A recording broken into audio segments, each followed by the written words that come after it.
Hi everyone, it's Melissa Lorena, the job interview coach. I'm here to actually have a conversation with regards to salary expectations. So right now in the job market, a lot of times what you are having to do is be better prepared to have that salary conversation earlier on in the recruitment process. So that means right when you're applying for a job opportunity, the application might ask, what is your salary range, your desired salary range, or even when you have a conversation with HR during round one.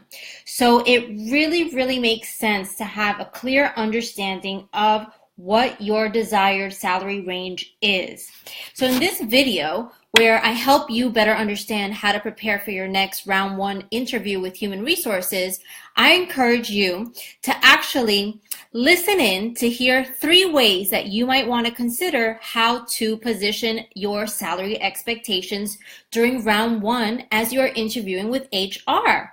So here are 3 things that you really have to think about when you prepare for that first conversation with human resources, because the topic of salary might pop up at any moment. So one way. First, it's really a business case. So go into the conversation having a good idea of what it is, the value that you bring to the table. So what is your business case for being hired? It's definitely not the place where you bring your emotions or things that have nothing to do with the job at hand.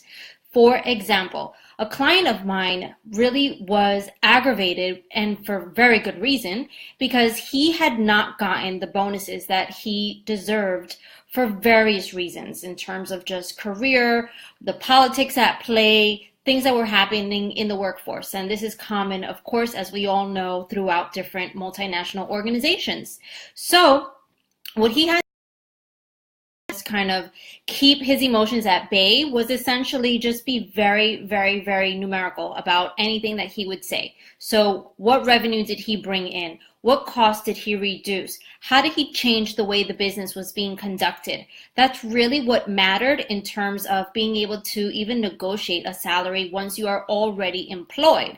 So point 1, it's not emotional. It's all about the business case for why you are worth hiring. Make sure you have a good understanding of why you deserve your particular salary range based on these numbers. The second point is that you really want to know what your full breadth of responsibilities will be.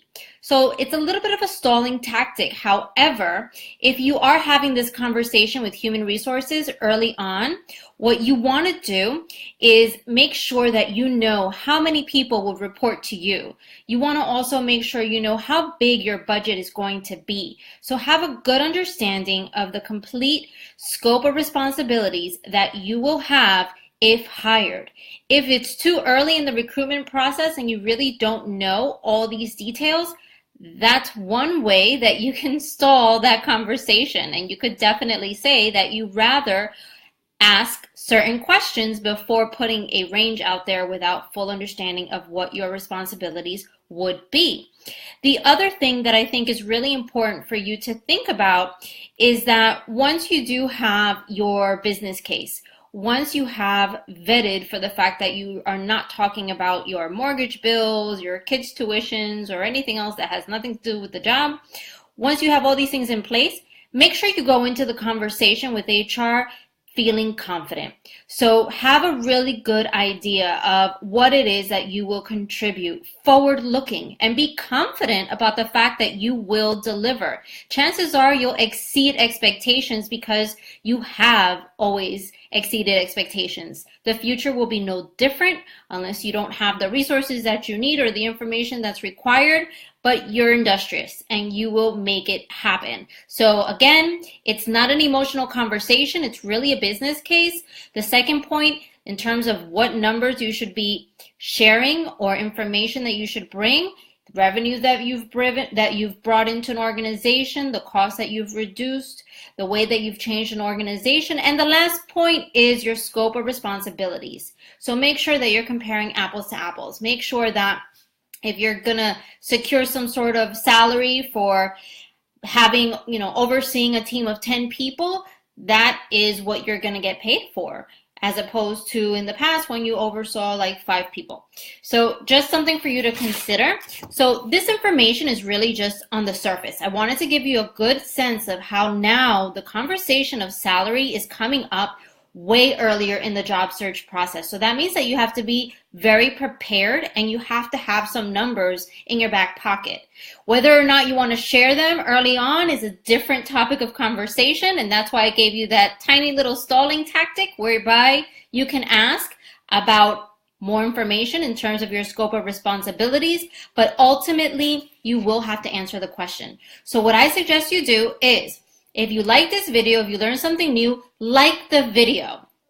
If you have a friend or a colleague who needs to be prepared for that salary expectation question, make sure you share this video with them. I wanted to just give you a sense for what's in my HR toolkit. It's a product where I help you uncover all of the levers that you can pull to get a bigger total compensation offering, where I also share with you what matters to HR so that you get through in round 1 and so that you set expectations and you position yourself in a way whereby HR wants to sell you to a hiring manager. So again, like the video. If you like it, share it with someone that might need this information.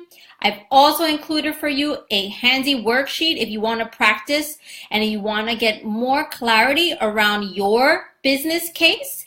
And check out the HR toolkit. That toolkit is going to give you more than this video could possibly give you.